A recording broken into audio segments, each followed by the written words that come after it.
नमस्ते। मैं आप ही की तरह दीपा आशीष गुप्ता फ्रॉम पुणे लॉकडाउन के समय का सदुपयोग करते हुए लॉकडाउन के समय पर एक आर्टिकल लिखा है, वही मैं आपसे बताना चाहती हूँ। लॉकडाउन का समय विश्व के कई देशों में फैले कोरोना कोविड-19 के इस महाकाल में लॉकडाउन और सोशल डिस्टेंसिंग ज़रूरी था और है। यह प्रश्न तो यह है कि सच में क्या यह लॉकडाउन पालन करना अत्यंत कठिन है। यह बात सच है कि इस लॉकडाउन ने बहुत से अधिक लोगों को बहुत नुकसान पहुंचाया है। हम जैसे कई लोगों को कुछ महीनों तक बहुत सी ज़रूरती चीज़ों में दिक्कतें आ सकती है, लेकिन उसके बावजूद हम सभी अपने हर संभव प्रयास कर हर रोज़ कुछ एक नया डिश खाने में बनाकर और अपने परिवार को खुश रख रहे हैं। लेकिन हम में से कई ऐसे लोग हैं जो रोज़ कमाकर अपने परिवार का पेट भरते हैं। सच में उन लोगों के लिए तो यह समय अत्यंत कठिन है। लॉकडाउन के चलते कई लोग तो अपने परिवार से दूर हैं और कई लोग अपने परिवार से दूरी बनाकर क्वारंटाइन में हैं और कईयों ने तो अपनी जान भी गंवा दी है। ऐसे समय में हम अपने सभी डॉक्टर्स, नर्सेस, पुलिस, सफाई कर्मचारी आदि सबका तहे दिल से धन्यवाद करते हैं। हमें गर्व है कि हम एक भारतवासी हैं। किंतु इस कोविड-19 काल में भी मुझे दो अच्छे नहले पहलू नज़र आते हैं और एक अलग सी चहकती किरणें नज़र आती है जो हमारे जीवन में एक नई राह दिखाती है, मानो हमें कुछ सीख प्रदान कर रही हो। पहला पहलू यह है कि जहाँ लॉकडाउन के चलते मानवीय दिनचर्या कुछ हद तक कम हुई है, वहीं वातावरण में मुझे एक अलग सी खूबसूरती, सुंदरता दिखाई देती है। यह सुंदरता दरअसल हमारे इर्द गिर्द हमेशा से ही थी, बस कहीं खो गई थी इस प्रदूषित हवा, वायु, जल और शोर में। मानो प्रदूषण ने प्रकृति को चारों ओर से घेर लिया हो। लेकिन लॉकडाउन के चलते वायु और ध्वनि प्रदूषण तो काफ़ी हद तक कम हुआ है।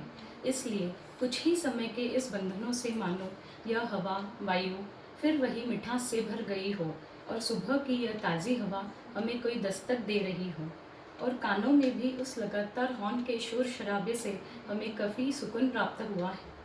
फिर एक बार चिड़िया अपने घोंसले से बाहर निकलकर गुनगुनाती हुई जा रही है। फिर वह खुला आसमान नज़र आ रहा है और कई दफ़ा बारिश भी रिमझिम करती अपने गीत सुना रही है। आज जहाँ सड़कों पर लोगों की भीड़ नहीं बल्कि पशु पक्षी भी झूम उठे हैं और मानो हमें धन्यवाद कर रहे हैं। आज कई अनेक वर्षों पश्चात हमें हमारी सारी पवित्र धार्मिक नदियाँ भी स्वच्छ नज़र आ रही है। फिर एक बार अप्रैल महीने की इस कड़क धूप भी मानो नरम पड़ गई हो। यह सब देख हमारी धरती माँ भी मानो फिर एक बार सुकून शांति महसूस कर रही हो। लेकिन यह लॉकडाउन समय से पहले मानो हमारी प्रकृति हमें रो रो कर पुकार रही हो कि बंद करो, इस वातावरण को दूषित मत करो, रुक जाओ, अभी भी समय है, रुक जाओ। किंतु हम सभी अपनी रोज़ की दुनिया में इतने मस्त थे कि इस प्रकृति की पुकार को अनसुना कर बैठे। इसी कारण यह वायरस मुझे आज एक प्रकृति का ही दस्तक संदेश नज़र आता है जो हमें समय मांग रहा है, फिर एक बार चहकने, उभरने और जीवन जीने। और दूसरा पहलू यह है कि हम इस लॉकडाउन की वजह से ही आज कई वर्षों बाद अपने परिवार को सुनहरा समय देने का मौका मिला है, जिसकी हमें इस भागदौड़ वाली ज़िंदगी में हमेशा से तलाश थी। इसलिए हमें भी डॉक्टर्स, नर्सेस, पुलिस, सफाई कर्मचारी इन सभी की तरह अपने कर्तव्य का पालन करना है और घर में ही रहकर वो हर काम करना है जिसमें हमें आनंद प्राप्त हो।